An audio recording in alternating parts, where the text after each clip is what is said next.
Good morning जी, good morning. तो कल हम पढ़ रहे थे हिमालयन नदी तंत्र के बारे में और हमने देखा था प्रायद्वीपीय नदी तंत्र के बारे में। तो आज सबसे पहले हम समझने का प्रयास करेंगे कि अपवाह तंत्र या प्रवाह तंत्र क्या होता है, क्योंकि आपने पढ़ लिया। दूसरा हम समझने का प्रयास करेंगे कि जो प्रवाह या अपवाह प्रतिरूप होते हैं कितने प्रकार के होते हैं। जैसे कल हमने एक देखा था गुम्फित प्रकार का अपवाह प्रतिरूप। तो आज हम देखेंगे कि कितने प्रकार के अपवाह प्रतिरूप होते हैं और कितने प्रकार के अपवाह तंत्र होते हैं। तो इन सब की समग्र रूप से चर्चा आज होने वाली है। तो इसमें कुछ बेसिक शब्द आते हैं। जैसे पहला शब्द आता है प्रवाह बेसिन क्या होता है।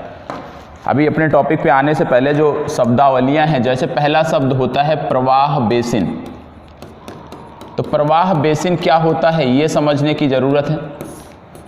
तो प्रवाह बेसिन की जब बात करते हैं तो किसी देश का या किसी भी स्थान के जब आप प्रवाह बेसिन का बात करते हैं तो इसका मतलब है कि जो वर्षा से जो उस क्षेत्र विशेष में जल प्राप्त होता है, वर्षा से जो उस क्षेत्र विशेष में जल प्राप्त होता है उसका किस आधार पर हम मूल्यांकन करते हैं। मतलब जो वर्षा जल आपका प्राप्त हो रहा है उसका किन आधारों पर हम मूल्यांकन करते हैं, उसी के अंतर्गत ये आप प्रवाह बेसिन के अंतर्गत आप उसको पढ़ते हैं। क्योंकि यदि आपको किसी क्षेत्र विशेष में, जैसे प्रायद्वीपीय क्षेत्र में आप देखते हैं तो ज्यादातर जो नदियां हैं वर्षा पूरित नदियां हैं। तो जब वर्षा के जल का हम सही उपयोग, समुचित उपयोग नहीं करेंगे तो निश्चित रूप से जो जल है वो बेकार में बंगाल की खाड़ी तक चला जाएगा और उसका जो सिंचाई के प्रयोग में हम लाते हैं वो हम प्रयोग नहीं कर सकते हैं। अब इसमें जब हम पढ़ते हैं प्रवाह बेसिन, तो प्रवाह बेसिन को पढ़ने से पहले इसका जो मानक है कि प्रवाह बेसिन को किन आधारों पर हम देखते हैं प्रवाह बेसिन के बारे में, तो उनमें कुछ महत्वपूर्ण टर्मिनोलॉजी आती है। जैसे इसके अध्ययन में एक शब्द आता है प्रवाह रेखा, कि पहले प्रवाह रेखा क्या होती है। ठीक है, प्रवाह रेखा यदि हम बताएं प्रवाह रेखा क्या होती है, तो प्रवाह रेखा के संबंध में प्रवाह रेखा के साथ साथ आपको एक और देखना है प्रवाह जाल। प्रवाह जाल क्या होता है और प्रवाह प्रतिरूप आपको देखना है क्या होता है। तो इन तीनों का जब हम अध्ययन करते हैं, मतलब जब हम प्रवाह बेसिन का अध्ययन करने जाएंगे तो उसके लिए जरूरी है कि सबसे पहले हम प्रवाह रेखा का अध्ययन करें। प्रवाह रेखा क्या होती है, प्रवाह जाल क्या होता है और प्रवाह प्रतिरूप क्या होता है। इन तीनों का जब हम समग्र रूप से अध्ययन करते हैं तब आपको पता चलेगा प्रवाह बेसिन के बारे में। मतलब जब आप प्रवाह बेसिन के बारे में बात करते हैं तो सबसे पहले आपको प्रवाह रेखा का अध्ययन करना होगा, प्रवाह जाल का अध्ययन करना होगा और प्रवाह प्रतिरूप का अध्ययन करना होगा। इन तीनों के अध्ययन को समग्र रूप से आप बोलते हैं प्रवाह बेसिन। ठीक है, तो इन तीनों के बारे में अब देख लेते हैं कि प्रवाह बेसिन क्या होती है, प्रवाह रेखा क्या होती है, प्रवाह जाल क्या होता है। उदाहरण के रूप में मान लीजिए जब नदियां बहती हैं, कुछ इस तरह से एक नदी जा रही है, एक शाखा जा रही है, दूसरी शाखा कुछ, मान लीजिए एक शाखा कुछ इस तरह से जा रही है। अब इसमें एक दूसरी शाखा है वो इस तरह से जाके यहाँ पे दोनों ये मिल रही हैं। ठीक है, इसके बाद पुनः ये शाखा आगे बढ़ जा रही है। इसी के बाद पुनः एक नदी है जो इस तरह से बहती है। अभी इसमें सारी शब्दावलियां जो हैं वो आपको समझ में आ जाएंगी इस उदाहरण में। इस तरह से नदियां आप जानते हैं कि बहती हैं, फिर किसी स्थान पर जाकर मिलती हैं और उनकी संयुक्त धारा को आप जानते हैं कि जो मुख्य नदी होती है उसके नाम से जाना जाता है। तो इस तरह से आप देखेंगे कि विभिन्न नदियां आप भारत, चाहे प्रायद्वीपीय भारत में देखते होंगे, चाहे आप हिमालयन तंत्र की नदियां देखते होंगे, तो इस तरह से आपको देखने को मिलेगा। अब ये जो नदियां हैं ये किसी स्थान पे, जैसे मान लो ये नदी आके इस नदी से यहाँ पे मिल जा रही है और ये वाली यहाँ पे आके मिल जा रही है, फिर ये क्या करती है कि फाइनली ये कहीं पे मिलते हैं और इनकी संयुक्त धारा जो होती है, अब इसको हम रिवर या नदी के नाम से जानते हैं। तो ये सारी क्या हैं इनके बारे में समझ लेते हैं। जैसे आपने सुना होगा रिवर, आपने सुना होगा रिवर के साथ साथ एक शब्द प्रयोग किया जाता है नाला। तो नाला का मतलब होता है, अब वो जो नाला होता है, नाला भी बहुत प्रकार के होते हैं तो उस पर मत जाइएगा। तो नलिकाएं या जो बड़े नाले होते हैं, जब वो दो नाले आपस में मिलते हैं तब आपकी नदी का निर्माण होता है। तो मतलब ये वाली जो धारा है इसको आप बोल सकते हैं कि नाले, जब दो नालों का आपस में मिलन होता है तो एक नदी बनती है। और नदी के पहले जहां पर ये दोनों मिलन हो रहा है इसको आप बोलते हैं गली। इस क्षेत्र विशेष को बोला जाता है गली।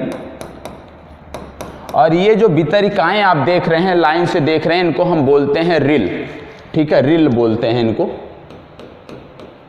तो कहने का मतलब है जब दो रिल जब दो रिल आपस में मिलते हैं, जब दो रिल, ये जो सारे रिल हैं ये जब आपस में मिलते हैं तो इस क्षेत्र विशेष को आप बोलते हैं गली। और गली, जब बहुत सारी गलियां एक पॉइंट पे मिलती हैं और वो आगे बढ़ती हैं तो उसको बोला जाता है नाला। और जब बहुत सारी जो नाले होते हैं आपस में मिलते हैं, दो या दो से अधिक, तब इसके बाद जो शाखा बनती है उसको आप नदी के नाम से जानते हैं। अब एक शब्द आपने सुना होगा, कैचमेंट एरिया। कैचमेंट एरिया क्या होता है? जितने क्षेत्र विशेष में ये इनकी वितरिकाएं, क्योंकि ये इनकी सहायक नदियां हैं, जितने क्षेत्र विशेष में ये वितरिकाएं फैली होती हैं, इस पूरे क्षेत्र विशेष को आप बोलते हैं कैचमेंट एरिया। ठीक है, ये पूरा क्षेत्र विशेष जहाँ पे मुख्य नदी और उसकी जो सहायक वितरिकाएं हैं वो फैली हुई हैं, जितने क्षेत्र विशेष को सिंचित करती हैं, उतने क्षेत्र विशेष को आप बोलते हो कैचमेंट एरिया। ये आपको पता होना चाहिए। और ये जो बाउंड्री घेरी गई है ये क्या है?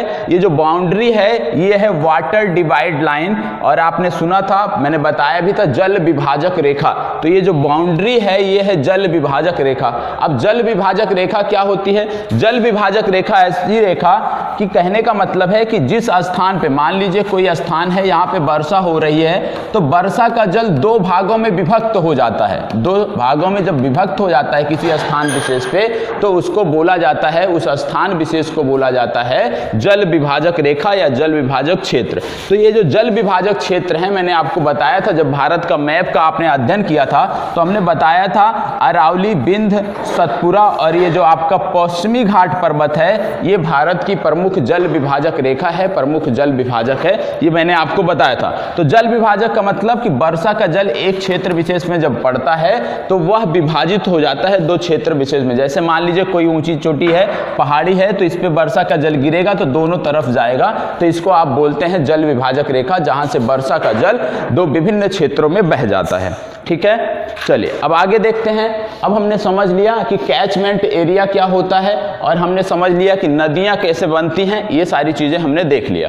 ठीक है, अब आगे हम बात करने वाले हैं, आज हम पढ़ रहे हैं अपवाह तंत्र और अपवाह प्रतिरूप। ठीक है, कि अपवाह प्रतिरूप किसे कहते हैं, कितने प्रकार के भारत में देखने को मिलते हैं और अपवाह तंत्र के अंतर्गत कितनी चीजें आपको देखने को मिलती हैं। ठीक है, अब जो ये क्षेत्र विशेष है जिसको आपने बोला कैचमेंट एरिया या प्रवाह क्षेत्र, तो प्रवाह क्षेत्र के अंतर्गत, प्रवाह क्षेत्र को ही आप जल क्षेत्र बोलते हैं। प्रवाह क्षेत्र जो होता है, अपवाह क्षेत्र जो होता है, उसी को जल क्षेत्र बोला जाता है और कहीं कहीं इसको आप पनधारा के नाम से जानते हैं। इस पूरे क्षेत्र को कहीं कहीं पर प्रवाह क्षेत्र, कहीं कहीं पर पनधारा के नाम से भी या जल क्षेत्र के भी नाम से जाना जाता है। अब एक शब्द आई थी प्रवाह रेखा या ड्रेनेज लाइन। प्रवाह रेखा एक शब्द प्रयोग हुआ था, प्रवाह रेखा। प्रवाह रेखा मतलब जब एक ही रेखा है, नदी जो है जब एक ही रेखा में इस तरह से बह रही है तो इसको आप कहेंगे प्रवाह रेखा।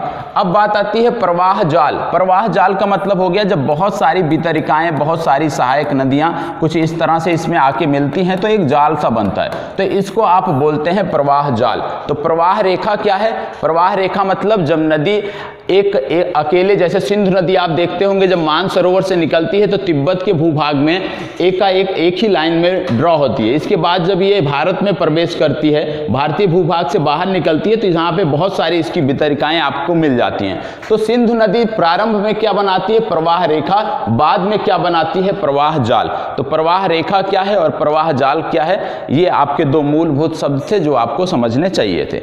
अब जैसे भारत में यदि हम बात करें तो भारत में जो कुछ नदियां हैं वो अरब सागर में जाती हैं, कुछ नदियां हैं बंगाल की खाड़ी में जाती हैं।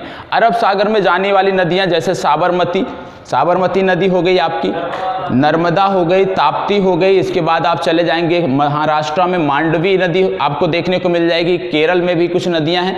तो इस तरह से यदि आप देखेंगे तो ये आपकी अरब सागर तंत्र की या अरेबियन तंत्र की नदियां कही जाती हैं। दूसरी नदियां जो कल आपने देखा था जिसमें प्रमुख थी गोदावरी, कृष्णा, कावेरी, ये आपकी जो नदियां थी ये आपकी थी बंगाल की खाड़ी की तंत्र की नदियां, बंगाल की खाड़ी की नदियां, ये आपको पता होना चाहिए। तो आपने ये सारी चीजें कल देख लिया था।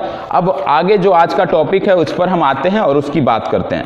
टॉपिक आज का है आपका प्रवाह तंत्र क्या होता है। प्रवाह तंत्र क्या होता है, तो सबसे पहले प्रवाह तंत्र के बारे में समझेंगे। अभी मूलभूत शब्दावलियां थी जिनको हमने समझा। प्रवाह तंत्र या अपवाह तंत्र कह सकते हैं, ठीक है, अपवाह तंत्र या प्रवाह तंत्र। अब इसमें यदि हम देखें तो भारत में जो नदियां हैं इनको प्रवाह तंत्र के आधार पर यदि हम देखें तो दो भागों में बांटा जाता है। पहला कौन सा है? पहला है बहिर्वर्ती, बहिर्वर्ती, ठीक है। बहिर्वर्ती का मतलब हो गया, जैसे कि आप देखते हैं भारत में जो भी आप नदियां, गोदावरी, कृष्णा, कावेरी, ये सारी की सारी आपकी बहिर्वर्ती नदियां हैं। दूसरा आपका आता है अंतर्वर्ती नदियां। अंतर्वर्ती नदियां का मतलब ऐसी नदियां जो समुद्र तक नहीं पहुंच पाती हैं, ठीक है। तो ये आपकी हो गई अंतर्वर्ती नदियां, ठीक है। तो अंतर्वर्ती नदियां ये आपकी हो गई। तो बहिर्वर्ती नदियां और अंतर्वर्ती नदियां, ये दो प्रकार से भारत में प्रवाह तंत्र को डिवाइड किया जाता है। अब बात आती है कि बहिर्वर्ती नदियां क्या होती हैं। तो बहिर्वर्ती नदियां निश्चित रूप से आप देखेंगे, क्योंकि ये आप पढ़ रहे हैं भारत के संबंध में, भारत का अपवाह तंत्र या प्रवाह तंत्र पढ़ रहे हैं, तो इसमें आप देखोगे कि बहुत सारी नदियां भारत में देखने को मिलती हैं जो किसी विशेष स्थान से निकलती हैं और निकलने के बाद विभिन्न क्षेत्रों को सिंचित करते हुए किसी सागर में जाके मिल जाती हैं। उदाहरण के रूप में बंगाल की खाड़ी या अरब सागर। तो ये आपकी हो गई बहिर्वर्ती नदियां।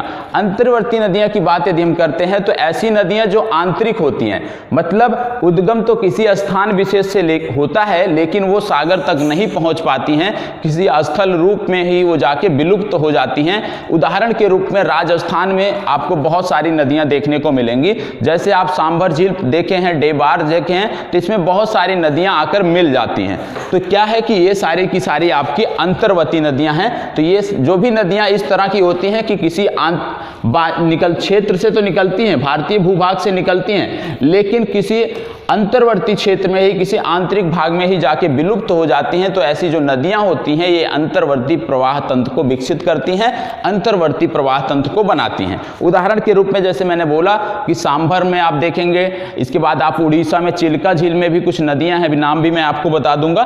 तो वो नदियां हैं जो जाके चिल्का झील में ही समाप्त हो जाती हैं, इसके बाद उनका जो अस्तित्व होता है वो समाप्त हो जाता है। तो ऐसी नदियां आपकी अंतर्वर्ती नदियों के अंतर्गत आती हैं, ठीक है। अब इसमें यदि हम देखें बहिर्वर्ती नदियों के अंतर्गत और अंतर्वर्ती नदियों के अंतर्गत कौन कौन सा क्षेत्र आता है। जैसे बहिर्वर्ती नदियों के अंतर्गत यदि देखें तो जो भारत का संपूर्ण नदी तंत्र है, चाहे हिमालयन नदी तंत्र की बात कर लीजिए, चाहे प्रायद्वीपीय नदी तंत्र की बात कर लीजिए, जिसमें आपकी गोदावरी, कृष्णा, कावेरी, महानदी, ये सारी नदियां आती हैं। हिमालयन तंत्र में यदि हम देखें तो सिंधु, गंगा, ब्रह्मपुत्र, ये सारी नदियां आती हैं। तो ये क्या है? ये बहिर्वर्ती नदियों के उदाहरण है, क्योंकि कहीं ना कहीं इनका उद्गम तो भारतीय क्षेत्र से होता है या भूभाग से होता है, लेकिन ये जाके अंत में सागर में मिल जाती हैं। तो पहले ये दो पॉइंट आप नोट कर लीजिए, फिर आगे बढ़ते हैं। थोड़ा थोड़ा नोट करते रहिए साथ साथ।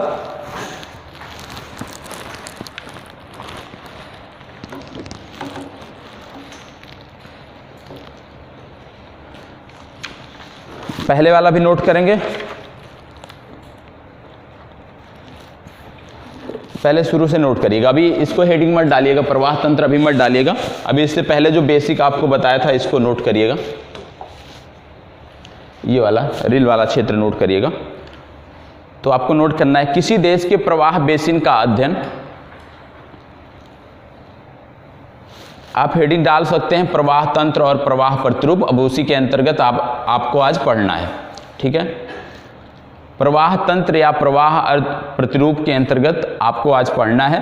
और सबसे पहले इसमें है किसी देश के प्रवाह बेसिन का अध्ययन,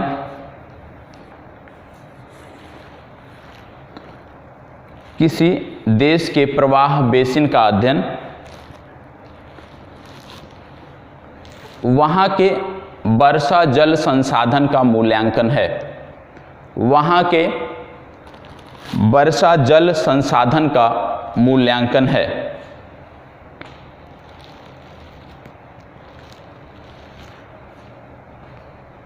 विशेष रूप से प्रवाह बेसिन या प्रवाह क्षेत्र के अध्ययन में, विशेष रूप से प्रवाह बेसिन या प्रवाह क्षेत्र के अध्ययन में प्रवाह रेखा, प्रवाह रेखा, प्रवाह जाल,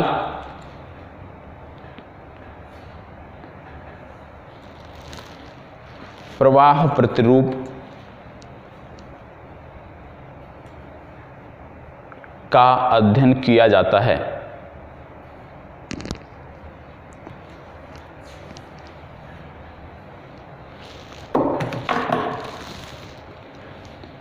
ठीक है। अब एक लाइन छोड़कर लिखिएगा, प्रारंभ में जब वर्षा का जल प्रारंभ में जब वर्षा का जल समतल सतह पर प्रवाहित होता है, समतल सतह पर प्रवाहित होता है, तो उसे चादर प्रवाह कहते हैं, तो उसे चादर प्रवाह कहते हैं।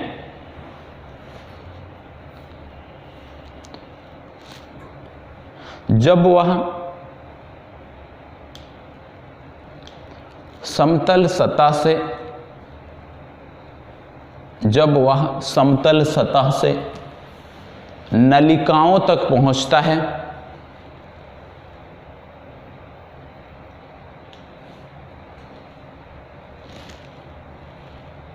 नलिकाओं तक पहुंचता है, तो इनके बीच की दूरी, मतलब समतल सतह से नलिकाओं तक पहुंचने की बीच की दूरी, तो इनके बीच की दूरी को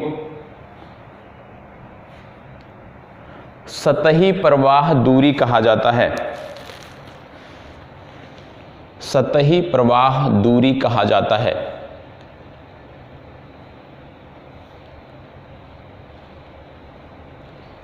ठीक है। अब जैसे आपने ये वाला फिगर देखा था, इसमें मैंने बताया था कैचमेंट एरिया, मतलब जब इस लाइन के, ये जो लाइन है ये नलिकाएं हैं आपकी, जब इस क्षेत्र विशेष के बाहर, इस नलिकाओं के बाहर जब वर्षा का जल रहता है, बारिश होती है और वर्षा का जल रहता है समतल प्लेन पर, जब तक वो रहता है, जब तक वो समतल प्लेन पे रहता है, और समतल प्लेन के बाद जब वो नलिकाओं तक पहुंचता है, मान लीजिए यहाँ वर्षा का जल था, अब यहाँ से नलिकाओं तक पहुंच रहा है धीरे धीरे, तो जब ये वाली आपकी जो दूरी है इसको बोलते हैं सतही दूरी। मतलब इस क्षेत्र विशेष से जो प्लेन है उससे नलिकाओं तक, जब तक नलिकाएं ना बन जाए, उस क्षेत्र विशेष तक जब जल पहुँचता है, इनके बीच की दूरी को आप बोलते हैं सतही दूरी। और इस प्रवाह को जो मैदानी क्षेत्र से या समतल से नलिकाओं तक पहुँचता है, इस प्रवाह को बोलते हैं चादर प्रवाह या सतही प्रवाह, इसको बोलते हैं। ठीक है। अब आगे नोट करिएगा, इसी में नोट करिएगा। अब अगली इसी में नोट कर लीजिएगा, ये पॉइंट डालना चाहते हैं तो डाल सकते हैं। वाटर डिवाइड लाइन, जल विभाजक रेखा, जल विभाजक रेखा,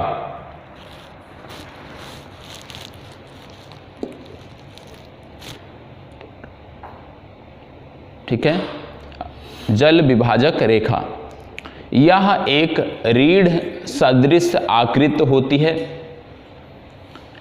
यह एक रीढ़ सदृश आकृत होती है, रीढ़ सदृश आकृत होती है, जिस पर वर्षा का जल गिरने के पश्चात, जिस पर वर्षा का जल गिरने के पश्चात, ठीक है, गिरने के पश्चात। और अभी आपको ये चित्र दिखाया था ना बना के, कि किस तरह से, मान लीजिए कोई क्षेत्र है, ये रीढ़ सदृश आकृत है, अब कोई वर्षा का जल इस पे गिर रहा है, तो या तो इस दिशा में बह जाएगा पश्चिम, या तो पूर्व की दिशा में बह जाएगा। तो जब इस जो भी रीढ़ सदृश ये आकृत है, जब भी इस पे वर्षा का जल गिरता है तो दो भागों में विभाजित हो जाता है। तो क्या लिखा है आपने अभी, रीढ़ गिरने के पश्चात दो समान भागों में, दो समान नहीं कह सकते, दो भागों में बंट जाता है। और इस तरह से आप अगर अपने समझने के लिए वही छोटा सा ऐसे एक चित्र बना सकते हैं,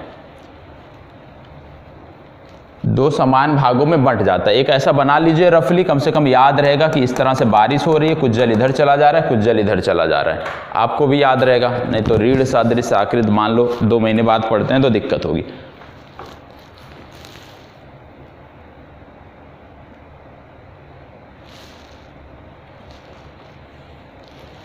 ठीक है, हो गया। कौन सा, अभी बता रहे हैं, उसमें अभी उसी में लिखना है। अभी जितना आपने समझा कि क्या है, इसमें कुछ ज़्यादा ही बन गया, रुक जाओ। इस तरह से फिगर था कि मान लीजिए ऐसे नदियाँ होती हैं, फिर इनकी सहायक नदियाँ होती हैं, इस तरह से आके मिलती हैं। इस तरह से कोई दूसरी नदी जा रही है और ये जाके फिर इनकी सहायक नदियों से वितरकाओं से मिल रही है, इस तरह से जा रही हैं। तो इस तरह से कितना भी आप बना सकते हैं। तो मान लो 4 मैंने बनाया, ठीक है। अब इसमें क्या है कि कुछ दूर जाने के बाद ये दोनों आपस में मिल जाती हैं। ऐसे बहुत सारी आपको नदियाँ देखने को मिलती हैं। इधर भी कुछ दूर गई, ये आपस में मिल गई। अब क्या है कि ये पुनः कुछ आगे बढ़ी और इस क्षेत्र विशेष से जाके मिल गई और यहाँ से आपका नदी फॉर्मेट हो गया। तो ये मैंने बोला था। और ये इस तरह से अगर एक एरिया बना लीजिए तो वाटर डिवाइड लाइन कौन सी है इसमें? वाटर डिवाइड लाइन, जल विभाजक रेखा कौन सी है? ये वाली जो रेखा है, बाउंड्री है, ये जल विभाजक रेखा है कि या तो जल गिर रहा है, बारिश का जल या तो इस क्षेत्र में जाएगा या तो इस क्षेत्र विशेष में निकल जाएगा। ठीक है, समझने के लिए। अब इस क्षेत्र विशेष से यहाँ से लेकर नलिकाएं जो हैं यहाँ तक पहुँचने की जो दूरी है उसको आपने बोला है, क्या नोट किया है अभी? इस दूरी को क्या नोट किया है? सतही प्रवाह। ठीक है, सतही प्रवाह दूरी। ठीक है, अब सतही प्रवाह दूरी नोट किया है। अब यहाँ से यहाँ तक जो जल जाता है, जिस गति से जाता है, उसको आप बोलते हैं सतही प्रवाह।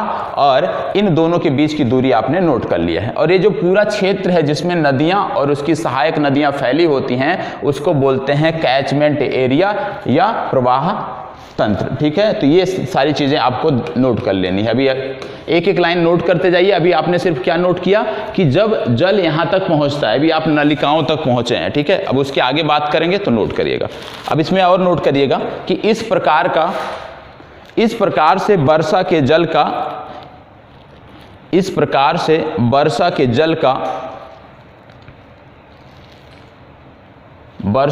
का विभाजन होता है। अगली लाइन में नोट करिएगा, जब सतही प्रवाह तीव्र ढाल पाता है, जब सतही प्रवाह तीव्र ढाल पाता है तो यह लंबवत कटाव कर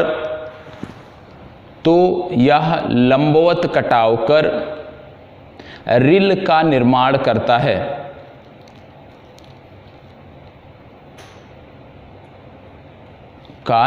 करता है। अब यहाँ से जब ये जल यहाँ पे पहुँचा, सतही प्रवाह वाला जो जल, तो यहाँ पे क्या हुआ? ढाल इसका थोड़ा सा तीव्र हुआ, तो इसने जो ये कटाव किया है, जो नलिकाएं बनाई हैं, इन्हीं को आप बोलते हैं रिल। तो ये जो नलिकाएं बनी हैं इनको आप बोलते हैं रिल। जब सतही प्रवाह था, क्योंकि ओवरफ्लो हो रहा था, वहाँ से जब ये ढाल पाया, ढाल का इसने अनुसरण किया तो छोटी छोटी नलिकाएं बनाना प्रारंभ कर दिया। और ये जो नलिकाएं बनी हुई हैं इन्हीं को आप बोलते हैं रिल। ठीक है, तो यहाँ तक आपने देख लिया कि रिल क्या होता है। ठीक है, जब दो रिल, उसी में आगे नोट करना है, जब दो रिल आपस में मिल जाते हैं, जब दो रिल आपस में मिल जाते हैं तो उनको गली कहा जाता है। रिल मतलब क्या हो गया? ये सब ढाल एक तरह से, रिल मतलब हो गया छोटी छोटी नलिकाएं। ठीक है, जो कटाव हो रहा है, रिल का मतलब है छोटी छोटी नलिकाएं। जब दो रिल आपस में मिल जाते हैं तो गली का निर्माण करते हैं या उनको गली कहते हैं, जो भी आप कह सकते हैं। तो यहाँ पे जहाँ पे दो रिल आकर मिल रहे हैं, ये और ये आके मिल रहे हैं, तो इस क्षेत्र विशेष को आप बोलेंगे गली, क्योंकि यहाँ पे दो या दो से अधिक रिल आपस में आके मिल रहे हैं। तो ये जो क्षेत्र आपका है इसको आप बोलते हैं गली। ठीक है, अब आगे नोट करना है, जब दो गली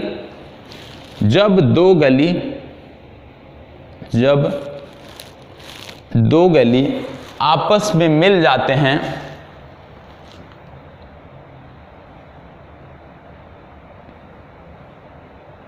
जब दो गली आपस में मिल जाते हैं तो इसको नाला कहते हैं। ये चीज आपका हो गया नाला। इंग्लिश में एक दूसरा शब्द यूज होता है, याद नहीं आ रहा, नाला। ठीक है, जब दो गली आपस में मिल जाते हैं तो वो नाले का निर्माण करते हैं। आगे नोट करना है, जब दो नाले आपस में मिलते हैं, इसी में आगे नोट कर लीजिए, जब दो नाले आपस में मिलते हैं या दो या दो से अधिक भी हो सकते हैं तो उनको नदी कहा जाता है। तभी अब आपका ये हो गया नदी।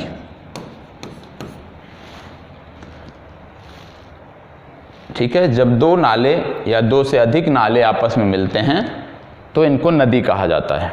ठीक है, धीरे धीरे, इसी में नोट करना है, धीरे धीरे इनकी जल ग्रहण क्षमता बढ़ती जाती है। धीरे धीरे इनकी जल ग्रहण क्षमता बढ़ती जाती है।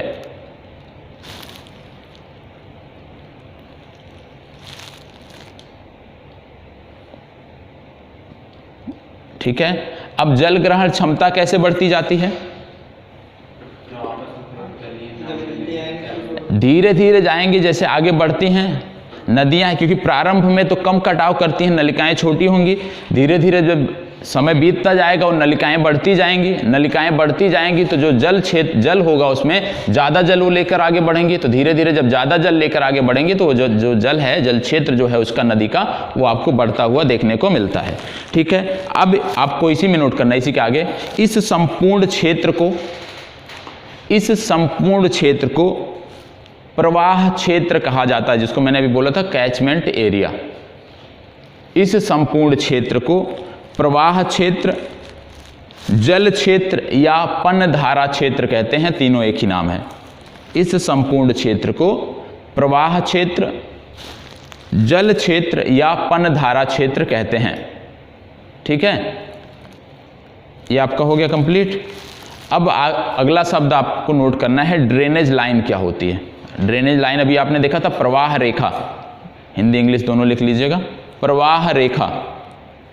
ये तो आपने इसका पूरा देख लिया कि क्या होता है। ये सारा जो क्षेत्र है, ये जिसमें ये वितरिकाएं फैली हैं, ये आपका हो गया कैचमेंट एरिया या प्रवाह क्षेत्र। एग्जाम्पल से आप समझ लो, जैसे गंगा नदी है, गंगा नदी है कहाँ से निकलती है? गंगोत्री से निकलती है।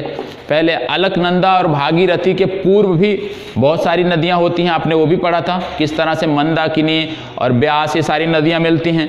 तो जब प्रारंभ में यदि हम देखें, जहाँ से मंदाकिनी शुरू होती है, ब्यास शुरू होती है, वहाँ पे देखेंगे कुछ इस तरह से आपको आकृति दिखती है कि जहाँ पे मंदाकिनी है और ब्यास, मान लीजिए मंदाकिनी है, ये ब्यास है आपकी। ठीक है, तो मंदाकिनी और ब्यास किस स्थान पर जाकर मिलती हैं? रुद्रप्रयाग, देवप्रयाग, नंदप्रयाग, कहाँ पे जाके मिलती हैं? सॉरी, सोनगंगा, हाँ, तो कहाँ पे जाके मिलते हैं? तो इस तरह से यदि आप देखें, मान लीजिए गंगा तंत्र की ये दो नदियां थी, ये जाके आपको इस स्थान पे देखने को मिल गई। फिर क्या हुआ कि मंदाकिनी नाम से ये नदी आगे बढ़ी, फिर इसमें कोई सहायक नदी आकर मिली। ठीक है, आकर मिली, तो निश्चित रूप से ये आपने देखा कि पहले जो नदियां थी, जहां से इसका उद्गम हुआ होगा, जहां से निकली होंगी, वहां से क्या होगा, पहाड़ जो पर्वत है, क्योंकि ये तो ग्लेशियर से निकलती हैं, तो मान लीजिए ग्लेशियर से निकलती हैं, लेकिन वर्षा का जल, जब इस पे वर्षा का जल पड़ता होगा तो यहाँ पे क्या होता है, दो भागों में विभाजित होता होगा, क्योंकि चोटियां हैं तो निश्चित रूप से दो भागों में विभाजित होगा। बृहद हिमालय आपका है तो दो भागों में विभाजित होता होगा वर्षा का जल। तो क्या है, वर्षा का जल दो भागों में विभाजित हुआ। अब एक भाग का जो वर्षा का जल है, तो जरूरी नहीं है कि तुरंत पर्वत से उतरे और यहाँ पे इसको नलिकाएं मिल जाए। कुछ क्षेत्र विशेष में हो सकता है समतल प्रभावित होता हो, समतल बढ़ता हो आगे, और जब समतल बढ़ता होगा तो कुछ क्षेत्र विशेष में जब जहां से इसको ढाल मिलना प्रारंभ होता होगा, वहां से ये क्या है कि कटाव, सतही कटाव करती जाती हैं। तो वही मान लीजिए कि यहाँ से ढाल मिला और ये आपकी सतही कटाव करती हुई आगे गई, और इसमें बाद में एक के बाद एक नदियां आपकी मिलती गई। तो इसमें क्या है, जैसे यदि आप गोदावरी तंत्र को देख लीजिए, सबसे अच्छा उदाहरण है। गोदावरी तंत्र में बहुत सारी नदियां मिलती हैं, 8 राज्यों की नदियां मिलती हैं आके। तो 8 राज्यों की जो नदियां मिलती हैं, इतनी सारी सहायक नदियां उसमें हैं, यदि आप देखो तो क्या है, इसी प्रकार का तो विन्यास आपको देखने को मिल रहा है। ठीक है, तो जो जल क्षेत्र होता है उनका, जो बोला जाता है प्रवाह क्षेत्र, मतलब अभी आपने उस दिन पढ़ा था कि सहायक नदियों का प्रवाह क्षेत्र सब मिला के प्रवाह क्षेत्र या मुख्य नदी का प्रवाह क्षेत्र, तो जो सब मिलाकर प्रवाह क्षेत्र है वो आपका ये है। ठीक है, तो ये आपका पूरा हो गया कैचमेंट एरिया या प्रवाह क्षेत्र, जिसमें इस पूरी नदी का जल फैलता है, इस पूरी नदी का जल सिंचित करता है इस पूरे क्षेत्र विशेष को। तो ये आपका उदाहरण है। ठीक है, तो यहाँ पे रिल का मतलब क्या हो गया, रिल मतलब एक आकृति है। रिल ये लाइनिंग नहीं, रिल एक आकृति है, मतलब जहां से नलिकाएं बनना प्रारंभ हो जाती हैं वो आकृति है। और ये तो है तो सहायक नदी, सहायक नदियों के संबंध में आप सहायक नदी कह सकते हैं। ठीक है, तो ये सारी चीजें आपकी देखने को यहाँ पे मिली। अब आगे आपको नोट करना है ड्रेनेज लाइन या प्रवाह रेखा। अब प्रवाह रेखा में मैंने आपको बताया था, समझ लीजिए, खुद इसको लिख लीजिए। प्रवाह रेखा को बताया था जैसे ये एक का एक है, एक ही लाइन है, एक ही लाइन है, तो ये क्या है, एक लाइन अगर है तो ये क्या है, ये प्रवाह रेखा है, ठीक है, अकेली है। जब इसमें यहां से आके जाल मिलने लगा नदियों का, यहां पे आके मिलने लगा, तो ये क्या बनाने लगा, ये बनाने लगा प्रवाह जाल। मतलब जब अकेली रेखा है एकमात्र, तो ये आपकी है प्रवाह रेखा। जब उसमें बहुत सारी रेखाएं या बहुत सारी वितरिकाएं, बहुत सारी नदियां आके मिलने लगती हैं नदियों के संबंध में, तो उसको आप बोलते हैं प्रवाह जाल, ठीक है। तो इसको आप अपने आप नोट कर सकते हैं। जैसे वृक्षाकार सुना होगा, वृक्षाकार प्रवाह प्रतिरूप, उसमें बहुत सारी नदियां आपके आके मिलती हैं, तो वो एक जाल सा आपको सदृश बनाती हैं, ठीक है। अब ये आपका क्या था, इसने आपने बेसिक नोट किया कि प्रवाह, कैसे हम प्रवाह बेसिन का अध्ययन करते हैं, क्योंकि प्रवाह बेसिन के अध्ययन के क्रम में हमें प्रवाह जाल, प्रवाह तंत्र के बारे में पता होना चाहिए, बेसिक जानकारी होना चाहिए, प्रवाह प्रतिरूप के बारे में पता होना चाहिए, वो सारी चीज़ें आपने नोट कर लिया। अब आपको नोट करना है जो आपका मेन टॉपिक है आज का, वो है प्रवाह तंत्र। तो प्रवाह तंत्र आप हेडिंग डालेंगे, प्रवाह तंत्र। प्रवाह तंत्र अच्छे से लिखिएगा, क्योंकि अब आपका टॉपिक प्रारंभ हो रहा है, ठीक है। भारत में प्रवाह तंत्र के आधार पर, भारत में प्रवाह तंत्र के आधार पर नदियों को दो वर्गों में बांटा जाता है।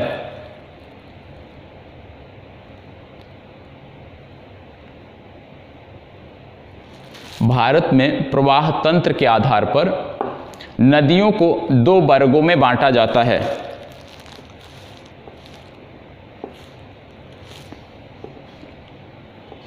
कौन कौन से, पहला आपका हो गया बहिर्वर्ती, दूसरा आपका हो गया अंतर्वर्ती। तो आप इसको नोट कर लीजिए, पहला आपका है बहिर्वर्ती और दूसरा आपका है अंतर्वर्ती, ठीक है। अब इसी में नोट कर लीजिएगा, नीचे जरूरी नहीं हेडिंग डालें, छोटी छोटी चीजें हैं। जैसे बहिर्वर्ती नदियां, बहिर्वर्ती नदियों के बारे में अब नोट कर रहे हैं। तो बहिर्वर्ती नदियां निश्चित रूप से किसी भूभाग से निकलती हैं। बहिर्वर्ती जो नदियां होती हैं निश्चित रूप से किसी भूभाग से निकलती हैं, क्योंकि भारत के संबंध में पढ़ रहे हैं तो मतलब भारतीय भूभाग से निकलती हैं, किसी भूभाग से निकलती हैं। उदाहरण के रूप में ग्लेशियर या वर्षा पूरित क्षेत्र को देख सकते हैं। या तो नदियां भारत में ग्लेशियर से निकलती हैं, प्रायद्वीपीय भारत की नदियां हैं कि वर्षा पूरित क्षेत्रों से निकलती हैं, तो आपको नोट करना ग्लेशियर या वर्षा पूरित क्षेत्र को देख सकते हैं। वर्षा पूरित क्षेत्र जहां से पर्याप्त वर्षा होती है, अधिक वर्षा होती है, इनको दो भागों में बांटा जाता है। इनको दो भागों में, ऐसी नदियां जो ग्लेशियर या वर्षा पूरित क्षेत्र से निकलती हैं, इनको दो भागों में बांटा जाता है, ठीक है। अब दो भागों में बांटा जाता है तो कौन कौन सा, बहिर्वर्ती नदियों को दो भागों में बांटेंगे तो कौन सा आएगा, पहला हो गया आपका अरब सागरीय प्रवाह तंत्र, अरब सागरीय प्रवाह तंत्र,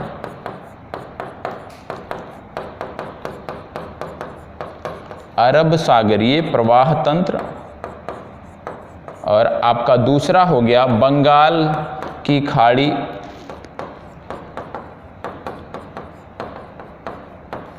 का प्रवाह तंत्र,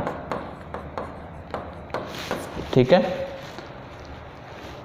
बंगाल की खाड़ी प्रवाह तंत्र और अरब सागरीय प्रवाह तंत्र। अब इसी में आपको क्या करना है, उदाहरण डाल के लिख सकते हैं कि अरब सागरीय प्रवाह तंत्र के अंतर्गत कौन कौन सी नदियां आती हैं। जैसे साबरमती, अरब सागरीय प्रवाह तंत्र के अंतर्गत आप नोट कर लीजिए कौन कौन सी नदियां आती हैं। एग्जाम्पल के रूप में साबरमती, माही, नर्मदा, साबरमती, माही, नर्मदा, ताप्ती, मांडवी, सारावती, ठीक है, मांडवी, सारावती। अब बंगाल की खाड़ी का जो प्रवाह तंत्र है, बंगाल की खाड़ी प्रवाह तंत्र, इसके अंतर्गत यदि हम नोट करें तो इसके अंतर्गत आप नदियों के उदाहरण जानते हैं गोदावरी, कृष्णा, कावेरी, दामोदर, ये सारी आप नोट कर सकते हैं। ठीक है, महानदी से लेकर क्या चीज़, हाँ बंगाल की शाखा में तो जाती है, बंगाल की खाड़ी में तो जाती है। ठीक है, तो आप नोट कर सकते हैं, लेकिन उसको मत नोट करिए क्योंकि वो जो डेल्टा बनाती है वो बांग्लादेश में बनाती है, बांग्लादेश से संदर्भित हो जाता है और आप पढ़ रहे हैं भारत का प्रवाह तंत्र, तो उसको आप मत नोट करिए, गंगा ब्रह्मपुत्र को। ठीक है, यदि प्रवाह तंत्र सिर्फ पढ़ते होते तो आप नोट कर सकते थे, लेकिन भारत का प्रवाह तंत्र पढ़ रहे हैं और उसमें आप ये नहीं कह सकते। ठीक है, क्योंकि वो बांग्लादेश से होकर फिर जाती हैं, तो आप डायरेक्ट उदाहरण नोट कर सकते हैं महानदी से लेकर पूरा कृष्णा कावेरी तक। ठीक है, अब अगला है अंतर्वर्ती नदियाँ। अंतर्वर्ती नदियों के अंतर्गत क्या लिखा जाएगा, ऐसी नदियाँ जो आंतरिक होती हैं। हाँ, अंतर्वर्ती में लिखिए ऐसी नदियाँ आंतरिक होती हैं,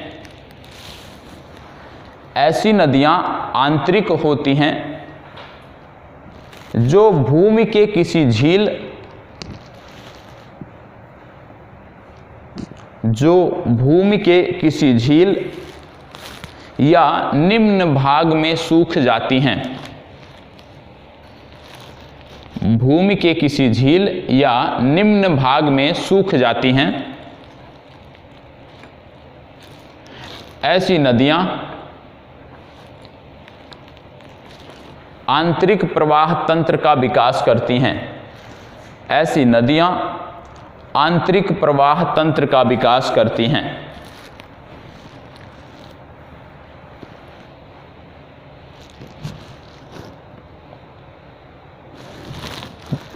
उदाहरण के रूप में इसमें नोट कर लीजिए, लूनी नदी,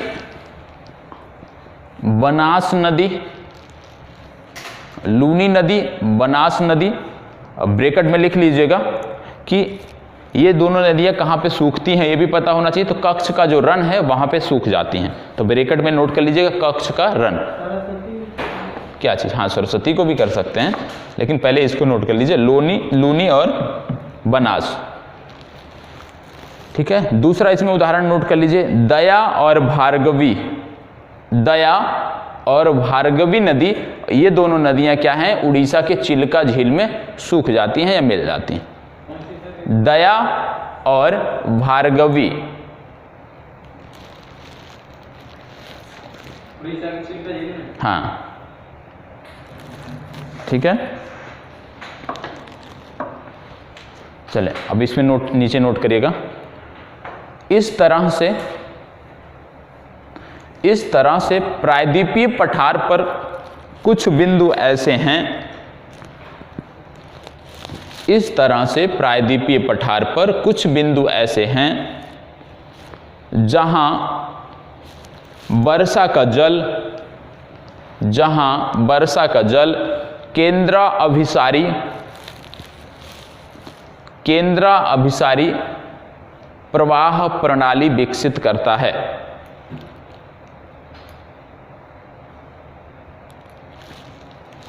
केंद्राभिसारी प्रवाह प्रणाली विकसित करता है।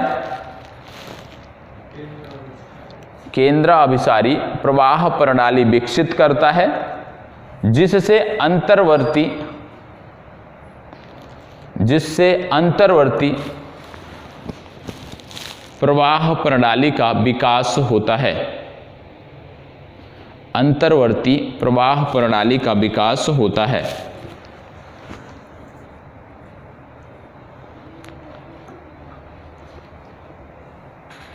ठीक है, अब एक और प्रकार होता है एक्सोटिक रिवर। ठीक है, इसका मतलब होता है ऐसी नदियां जो वर्षा पूरित क्षेत्र से तो निकलती हैं, लेकिन जब वो प्रवाहित होती हैं तो अर्ध शुष्क क्षेत्र से होकर प्रवाहित होती हैं, तो ऐसे नदियों को बोला जाता है एक्सोटिक रिवर। जैसे कि आपकी है कौन सी, गोदावरी।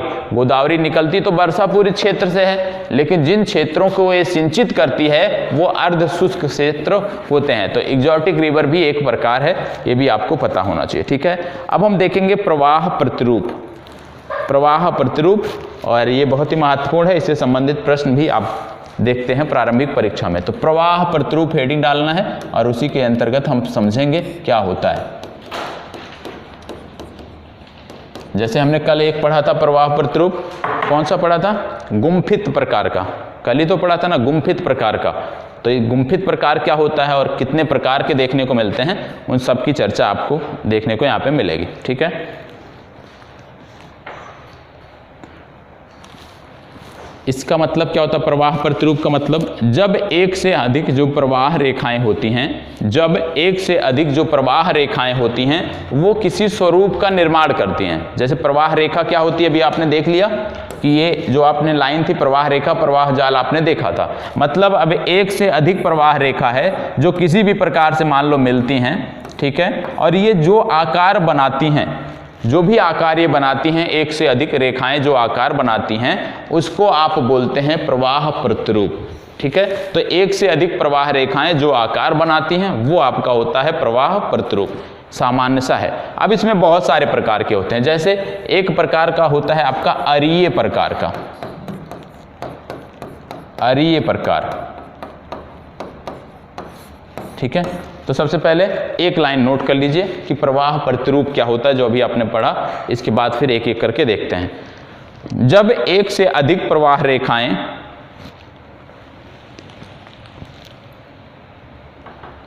जब एक से अधिक प्रवाह रेखाएं एक स्वरूप का निर्माण करती हैं, जब एक से अधिक प्रवाह रेखाएं एक स्वरूप का निर्माण करती हैं तो उसे अपवाह प्रतिरूप या प्रवाह प्रतिरूप कहा जाता है। प्रवाह प्रतिरूप लिखिएगा, तो उसे प्रवाह प्रतिरूप कहा जाता है।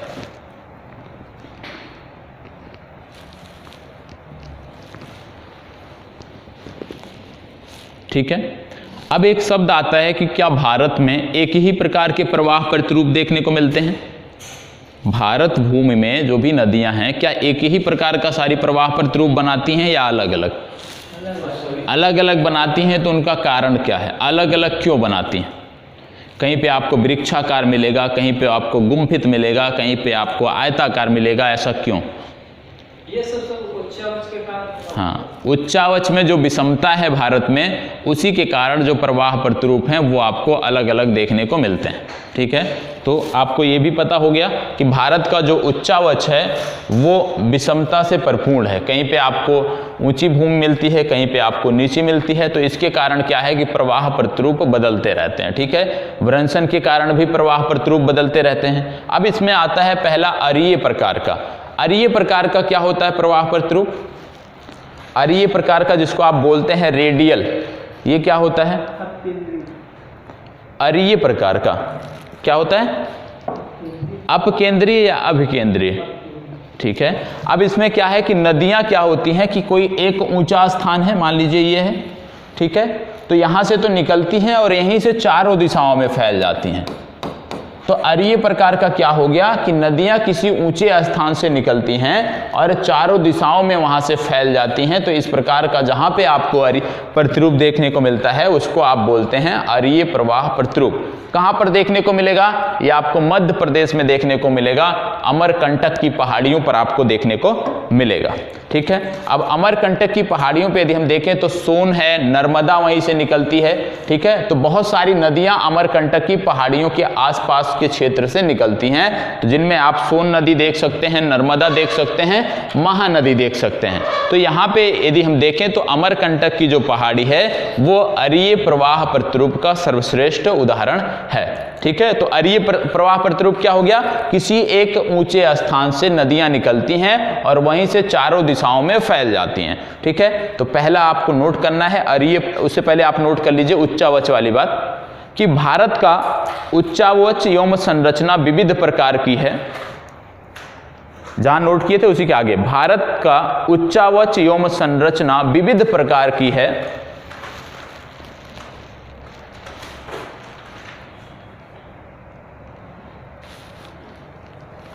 विविध प्रकार की है, जिसके कारण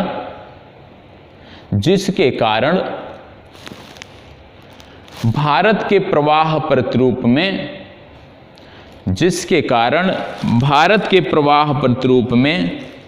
विषमता देखने को मिलती है। ठीक है, जिसके कारण भारत के प्रवाह प्रतिरूप में विषमता देखने को मिलती है।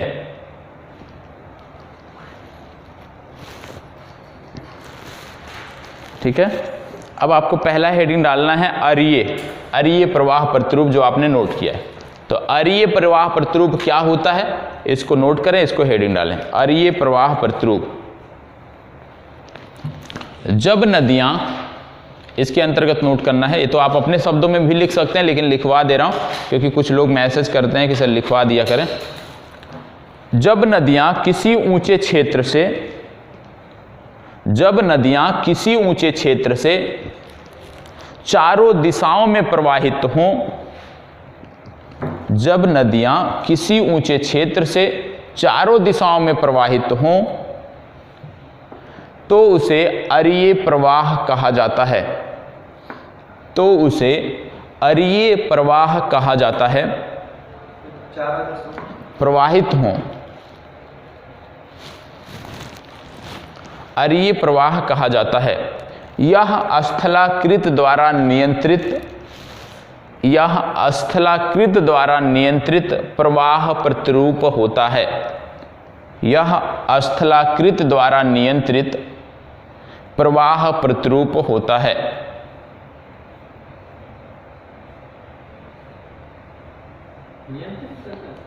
नियंत्रित प्रवाह प्रतिरूप होता है।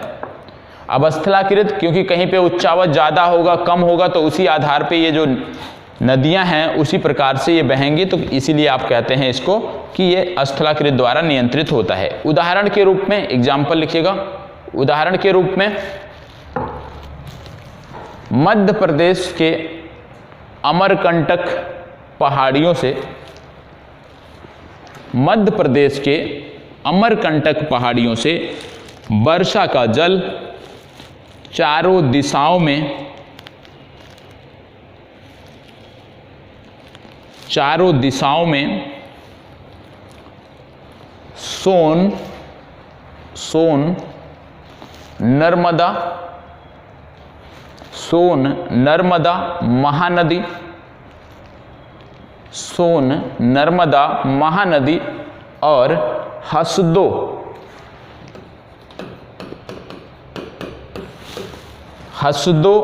के माध्यम से, हसदों के माध्यम से प्रवाहित होता है। ठीक है, तो चार नदियां हो गई, चारों दिशाओं में इसके जल को ले जाती हैं।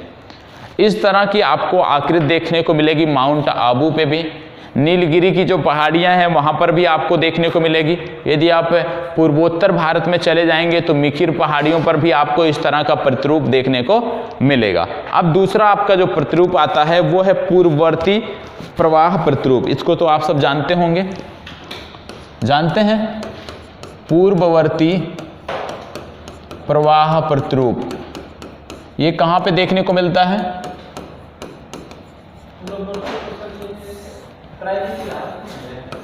पूर्ववर्ती बोला जा रहा है। पूर्ववर्ती प्रायद्वीपीय भारत में कैसे मिलेगा? किन नदियों को बोला जाता है कि पूर्ववर्ती नदियां हैं? क्या कर रहे हो भैया? पूर्ववर्ती, पहले से।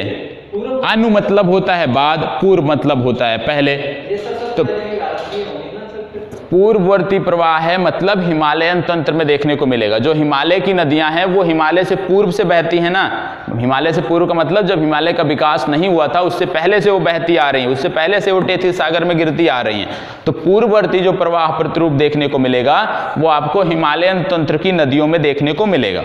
मतलब कि जब ये नदियां थी उसके बाद में हिमालय का विकास हुआ है, और जिस तरह से हिमालय का विकास समय काल में हुआ, जैसे जैसे हिमालय ऊपर उठता गया, इन नदियों ने अपनी घाटियों को, हिमालय को, बृहद हिमालय को काटकर ये लगातार बनाती गई। जैसे जैसे हिमालय ऊपर उठता गया इन्होंने घाटियों को काटते हुए ये लगातार उसी मार्ग में बहती रही जैसे पहले बहती थी। इन्होंने अपनी दिशा को हिमालय के कारण परिवर्तित नहीं किया।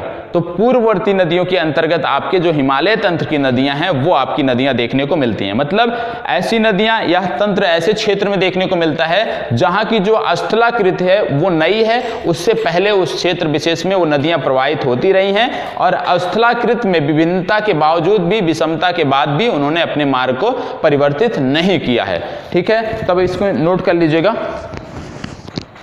एक लाइन। अब पूर्ववर्ती अनुवर्ती में गड़बड़ हो गया, देख लो। जब बताया गया था हिमालयन नदी तंत्र, तो उसी समय बताया गया था हिमालयन नदी तंत्र किस प्रकार का नदी तंत्र है, जो यहाँ की नदियाँ हैं वो किस प्रकार की नदियाँ हैं। तो नोट कर लीजिएगा, इस प्रकार के प्रवाह प्रतिरूप, इस प्रकार के प्रवाह प्रतिरूप भारत में हिमालय क्षेत्र में देखने को मिलते हैं। इस प्रकार के प्रवाह प्रतिरूप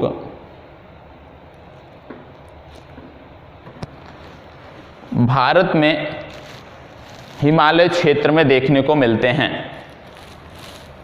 जहां पर ये नदियां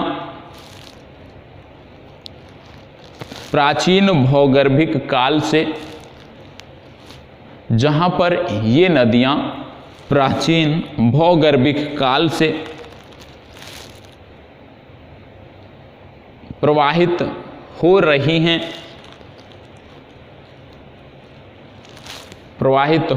हैं, और इन्होंने हिमालय की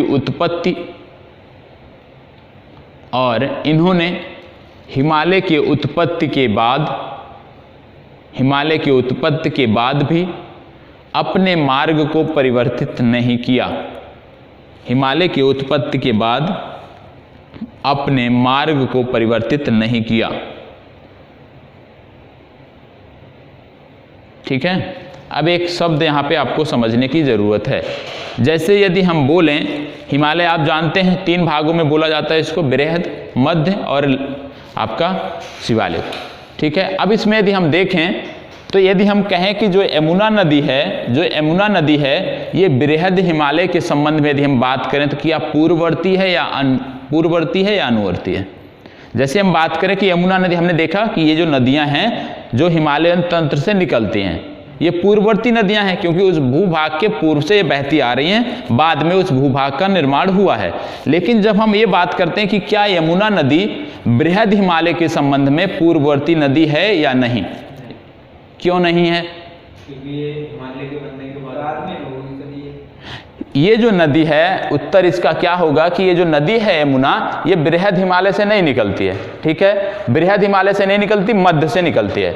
अगर मध्य से निकलती है तो क्योंकि बृहद का निर्माण तो पहले हुआ, फिर मध्य का हुआ, फिर शिवालिक का हुआ, तो बृहद का निर्माण पहले हुआ। यदि बृहद हिमालय के संबंध में हम यमुना की बात करते हैं तो यमुना जो नदी है वो पूर्ववर्ती नदी नहीं कही जाएगी। यमुना नदी किसके संदर्भ में पूर्ववर्ती नदी होगी? यमुना नदी शिवालिक के संबंध में पूर्ववर्ती नदी होगी, क्योंकि यमुना नदी मध्य हिमालय से पहले से बह रही है, तो शिवालिक के संबंध में यह पूर्ववर्ती नदी होगी।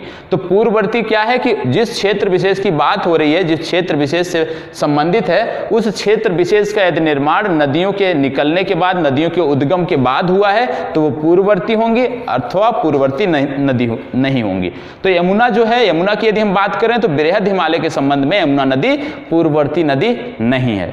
ठीक है, अब एक चीज और देखते होंगे कि ये जो नदियां हैं हिमालयन तंत्र की, चाहे आप सिंधु की बात कर लें, गंगा की बात कर लें, ब्रह्मपुत्रा की बात कर लें, ठीक है, ये तीनों नदियां एक ही स्थान से निकलती हैं। कैलाश मानसरोवर के पास से निकलती हैं, तीनों की तीनों निकलती हैं। तब तो यहाँ भी आपका अरीय प्रवाह हो गया। अगर हम देखें मानसरोवर को तो यहाँ से तो चारों दिशाओं में जा रही हैं ना नदियाँ, तो यहाँ से भी तो अरीय प्रवाह आपका हो गया। तो अरीय प्रवाह में हम इसको क्यों नहीं, जब भारत के अरीय प्रवाह की बात करते हैं तो इसको हम क्यों नहीं कंसीडर करते हैं? हाँ, क्योंकि ये भारतीय भूभाग में नहीं है, इसलिए हम इसको भारत का, जब हम अरीय प्रवाह की बात करेंगे तो हम इनका उदाहरण नहीं देंगे, नहीं तो हमारा गलत हो जाएगा। क्या चीज़? गंगा तो और क्या?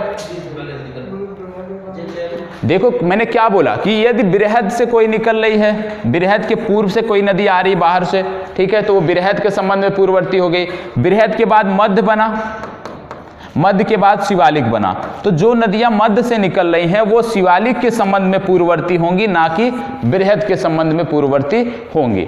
अब जैसे अरिये की बात आ जाए कि उदाहरण के रूप में आपसे दे दिया जाए कि क्या सिंधु, गंगा और ब्रह्मपुत्र या मानसरोवर का जो क्षेत्र है क्या वो अरिये प्रवाह बनाता है? जैसे प्रश्न हो भारत के संबंध में, अरिये प्रवाह से संबंधित क्षेत्रों को चिन्हित कीजिए, तो क्या बनाता है? तो उत्तर होगा नहीं बनाता है, क्योंकि वो भारतीय भूभाग से बाहर है। हालांकि अरिये प्रवाह वहां से बनता है, अरिये प्रवाह बनता है, लेकिन भारतीय भूभाग की बात हम कर रहे हैं, भारतीय अपवाह तंत्र, अपवाह प्रतिरूप की बात कर रहे हैं, या इसलिए उसको हम कंसीडर नहीं करते हैं। ठीक है, चलिए ये हो गया आपका। अब इसमें देखेंगे कि जो भी नदियां अनुवर्ती नदियां होती, पूर्ववर्ती नदियां होती हैं, ये बहुत सारे गार्ज बनाती हैं। जब ये चट्टानों को काटती हैं, क्षेत्र को काटती हैं, तो गार्ज बनाती है। जैसे सिंधु के क्षेत्र में सिंधु गार्ज, सतलज के क्षेत्र में सतलज गार्ज, और असम के क्षेत्र में भी एक गार्ज है, उसका कुछ नाम रखा गया है। क्या है? ब्रह्मपुत्रा के संदर्भ में भी एक गार्ज है, उसका कुछ नाम रखा गया। जैसे सिंधु का सिंधु के नाम पे हो गया, सतलज का सतलज के नाम पे हो गया। तो जो ब्रह्मपुत्रा है उसके गार्ज का एक नाम दिया गया है नदी से हटकर, उसका नाम क्या है? कोरबा गार्ज नहीं सुना है? कोरबा गार्ज ब्रह्मपुत्र, कल भी नोट कराया था मैंने। ठीक है, अब अगर एक प्रश्न और बन जाए कि क्या नर्मदा जो नदी है ये पूर्ववर्ती नदी है? नर्मदा नदी पूर्ववर्ती नदी है? मतलब यदि हम बात करें कि क्या नर्मदा पूर्ववर्ती है, तो नहीं है ना। हाँ, तो ये भी क्लियर होना चाहिए। जैसे नर्मदा भी, अभी गार्ज आपने सुन लिया तो आप सुनोगे कि वो भी अपने रास्ते को काटती है, गहरा कर लिया है, तो इसका मतलब ये नहीं कि जो भी नदी अपने रास्ते को काट के गहरा कर ली हो वो आपकी पूर्ववर्ती नदी होगी। तो नर्मदा जो है पूर्ववर्ती नदी नहीं है। अगला नोट करना है, क्या चीज़? गार्ज, जहाँ पे गार्ज मतलब गड्ढा, जहाँ पे चट्टानों को काट काट के ऊंचाई से नदियाँ गिरती हैं और काटती हैं, उसको आप बोलते हैं गार्ज। घाटी, घाटी नदी घाटी होती है जिन क्षेत्रों से नदियाँ बहती हैं, गहरा करते हुए बहती हैं, उसको आप घाटी बोलते हो। गार्ज विशेष क्षेत्र होता है जहाँ पे गिरती हैं नदियाँ, एक प्रकार से जैसे जलप्रपात होता है जहाँ पे गिरती हैं नदियाँ तो काटती जाती हैं, उस क्षेत्र विशेष को गहरा कर देती हैं, उसको गार्ज बोलते हैं। जहाँ से ऊंचाई से कुछ गिरती हैं, तो इस तरह से आपको गार्ज देखने। घाटी तो नदी घाटी जिस क्षेत्र विशेष से वो अपनी घाटी को, जिस क्षेत्र विशेष से वो बहती हैं, अपनी घाटी को गहरा करते हुए जिस क्षेत्र विशेष से बहती हैं, जो उनकी नलिकाएँ होती हैं, तो उसी को आप घाटी कहते हो। तो घाटी, गार्ज, ये सारी तो, लेकिन पता होना चाहिए गार्ज कौन कौन से हैं। सिंधु और सतलज में तो आप नहीं भूलेंगे, लेकिन असम वाला कोरबा गार्ज आपको नाम पता होना चाहिए कि ब्रह्मपुत्र नदी द्वारा निर्मित है, ब्रह्मपुत्र नदी द्वारा बनाया गया है। अगला है समानांतर प्रवाह प्रतिरूप। समानांतर प्रवाह प्रतिरूप क्या होता है? जब दो नदियां कुछ समय तक या कुछ दूरी तक एक दूसरे के समानांतर बहती हैं तो आप इसको बोलते हो समानांतर प्रवाह प्रतिरूप। ऐसा प्रवाह प्रतिरूप आपको कहां पर देखने को मिलता है कि जब दो नदियां कुछ दूरी तक एक दूसरे के समानांतर बहती हों, ऐसा प्रतिरूप आपको कहां देखने को मिलता है? आप पढ़ चुके हो नदी तंत्र के बारे में, इसलिए पूछ रहा हूं। हाँ, गंगा और यमुना आपके सामने मैप लगा हुआ है, आप देख लीजिए कि कुछ दूरी तक, मतलब इलाहाबाद तक दोनों नदियां एक दूसरे के समानांतर बहती हैं, तो गंगा और यमुना बोल सकते हैं कि समानांतर प्रवाह प्रतिरूप विकसित करती हैं। इसके अतिरिक्त जब आपने देखा था गंगा नदी तंत्र के बारे में, तो देखा था कि बहुत सारी नदियां जैसे राम गंगा और इस तरह से बहुत सारी नदियां आके मिलती थी। तो ये क्या है? एक दूसरे के समानांतर हैं, तो यहाँ भी जो इसकी सहायक नदियां हैं वो समानांतर प्रवाह प्रतिरूप विकसित करती हैं। ठीक है, तो अब समानांतर प्रवाह प्रतिरूप क्या होता है उसको नोट कर लीजिए। समानांतर प्रवाह प्रतिरूप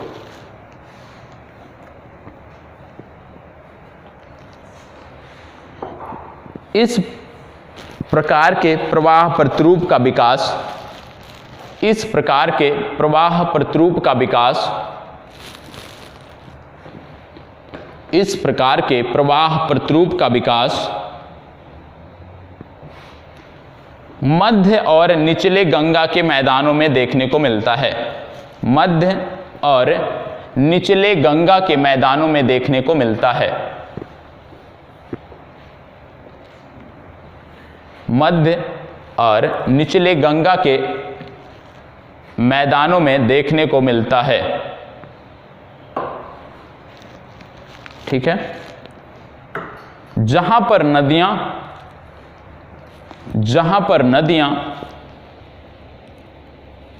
जहां पर नदियां अधिकतम दूरी, जहां पर नदियां अधिकतम दूरी एक दूसरे के समानांतर प्रवाहित तो होती हैं, जहां पर नदियां अधिकतम दूरी एक दूसरे के समानांतर प्रवाहित तो होती हैं,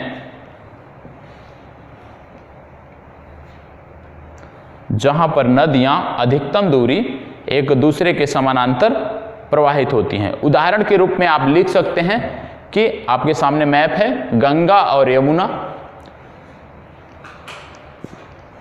गंगा और यमुना।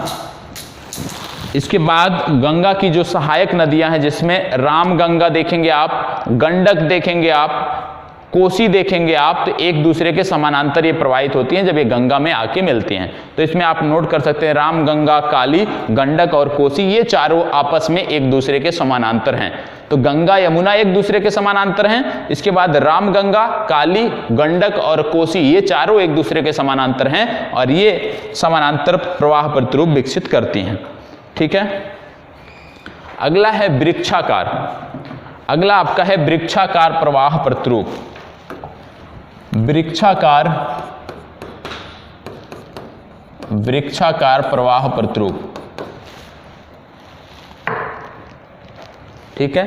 इस प्रकार का जो प्रवाह प्रतिरूप होता है उसमें जो नदियां होती हैं, पहले तो उनकी जो शाखाएं होती हैं, सहायक नदियां होती हैं, वो आकर मिलती हैं और उसके पहले भी यदि आप देखेंगे तो उन सहायक नदियों में भी बहुत सारी उप सहायक नदियां या उप शाखाएं आकर मिलती हैं। तो इस प्रकार का जो प्रवाह प्रतिरूप होता है उसको आप बोलते हैं वृक्षाकार प्रवाह प्रतिरूप। उदाहरण के रूप में आप इसको सिंधु नदी तंत्र के अंतर्गत देख सकते हैं कि जब सिंधु नदी तंत्र भारतीय भूभाग से और भारत और पाकिस्तान में बहती है तब आपको इस तरह का प्रवाह प्रतिरूप देखने को मिल जाता है। ठीक है, तो इसको भी नोट कर लीजिए। इस प्रकार के प्रवाह प्रतिरूप में, इस प्रकार के प्रवाह प्रतिरूप में नदियां एवं उनकी शाखाएं, नदियां और उनकी शाखाएं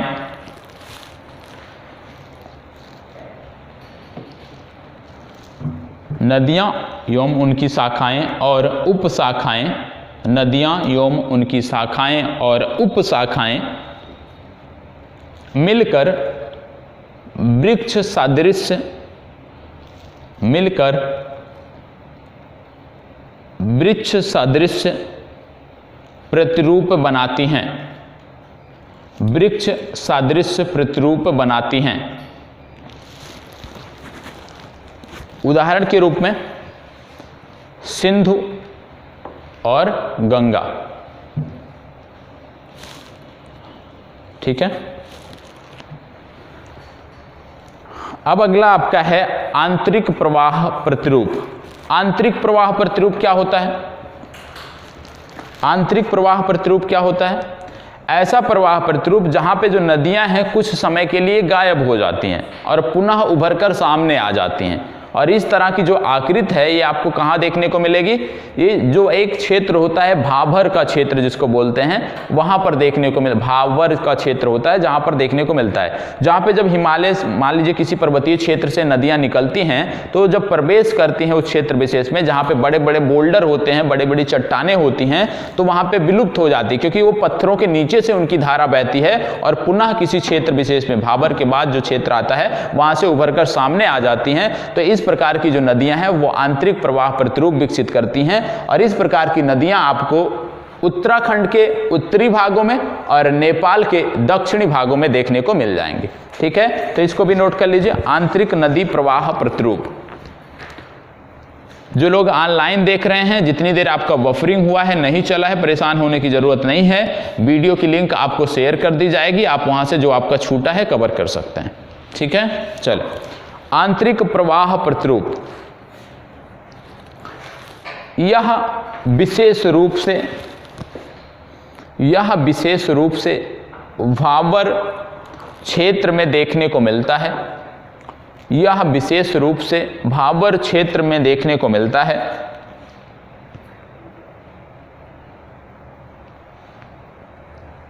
इस प्रतिरूप का विकास उत्तराखंड के उत्तरी भागों में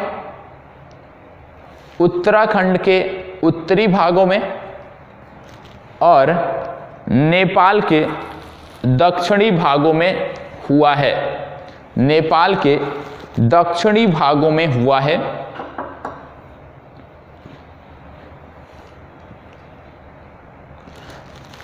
जहां नदियों का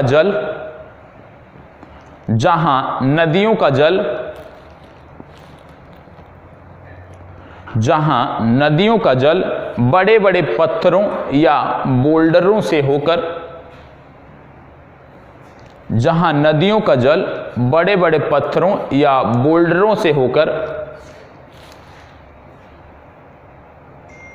तराई क्षेत्र में निकल जाता है।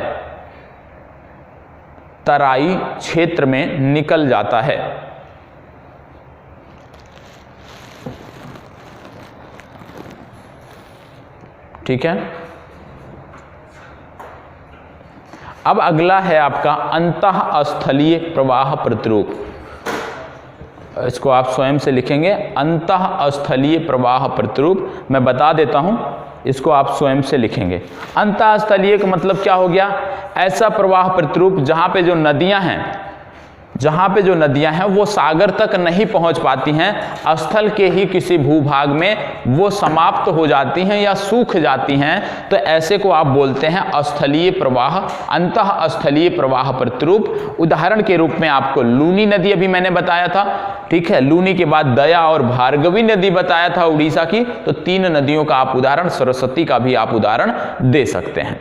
ठीक है, तो अंतःस्थलीय प्रवाह प्रतिरूप आप नोट कर लीजिएगा। अब एक और होता है महत्वपूर्ण, केंद्र अभिसारी प्रवाह प्रतिरूप। तो इसको आप नोट कर लीजिएगा, 2-3 पंक्तियां उसमें छोड़ दीजिएगा और स्वयं से कर लीजिएगा। केंद्र अभिसारी प्रवाह प्रतिरूप, ठीक है, केंद्र अभिसारी प्रवाह प्रतिरूप। अब ये क्या होता है? ये इस तरह इस क्षेत्र विशेष में विकसित होता है जहां पे चारों तरफ का जो भूभाग है वो ऊंचा होता है, अपेक्षाकृत ऊंचा होता है, जिससे जो वर्षा का जो जल है वो इस निचले क्षेत्र में इकट्ठा हो जाता है। ठीक है, मतलब चारों तरफ का जो क्षेत्र है वो ऊंचा है और बीच में गहरा होता है, वहां पे जल इकट्ठा हो जाता है। और ये जो प्रवाह प्रतिरूप है विशेषकर आपको राजस्थान के क्षेत्र में देखने को मिलेगा, जहां पे प्लाया झीलें पाई जाती हैं। क्योंकि प्लाया झीलें पाई जाती हैं तो इनका जो भूभाग होता है जहां पे प्लाया झीलें होती हैं ये उथला हुआ होता है, बहुत गहरा नहीं होता। तो इस प्रकार का जो प्रवाह प्रतिरूप है केंद्र अभिसारी, ये आपको राजस्थान में विशेषकर सांभर झील इसका उदाहरण है कि इसमें से जो नदियां आती हैं वो इसी में रह जाती हैं, यहां से बाहर नहीं निकल पाती। ठीक है, तो नोट कर लीजिएगा, इस प्रकार के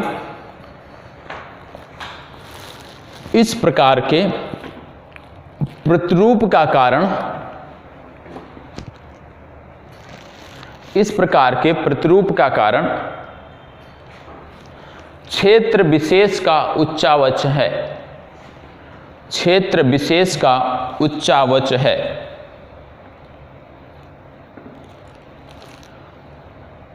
जहां चारों तरफ का भाग ऊंचा होता है,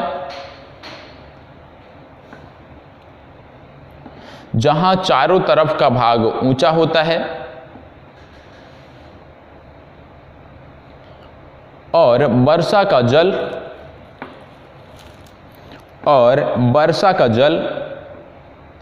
इस निचले क्षेत्र में, और वर्षा का जल इस निचले क्षेत्र में इकट्ठा हो जाता है। उदाहरण के रूप में सांभर झील और चिल्का झील, उदाहरण के रूप में सांभर झील और चिल्का झील। ठीक है, अब एक होता है गुम्फित प्रकार का, मैंने कल बताया था इसके बारे में। गुम्फित प्रकार का मतलब क्या होता है कि मैंने बोला था कि ये क्षेत्र आपको असम का जो प्लेन है, असम का जो मैदानी क्षेत्र है वहाँ पर देखने को मिलता है। अब असम के मैदानी क्षेत्र में देखने को मिलता है, कारण क्या होता है कि जो नदियां हैं इनका ढाल हो जाता है मंद।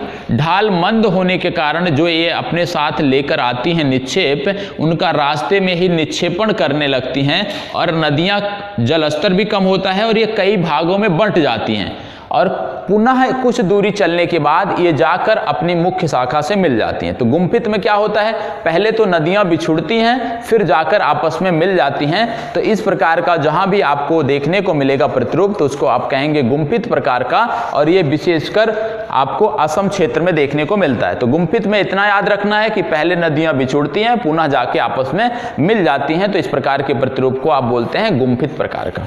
अब एक दूसरा होता है आयताकार प्रवाह प्रतिरूप, ये महत्वपूर्ण है, ध्यान से इसको समझना है। आयताकार प्रवाह प्रतिरूप, आयताकार प्रवाह प्रतिरूप क्या होता है, मान लीजिए ये कोई नदी है, एक मुख्य नदी बह रही है, ठीक है, ये कोई मुख्य नदी बह रही है। तो आयताकार मतलब कि 90 डिग्री के कोण पर, समकोण पर नदियों को मिलना चाहिए। तो समकोण पर कैसे मिलती हैं, ये आपकी एक हो गई, एक धारा आपकी मान लीजिए ये हो गई, ये मुख्य नदी है ये वाली,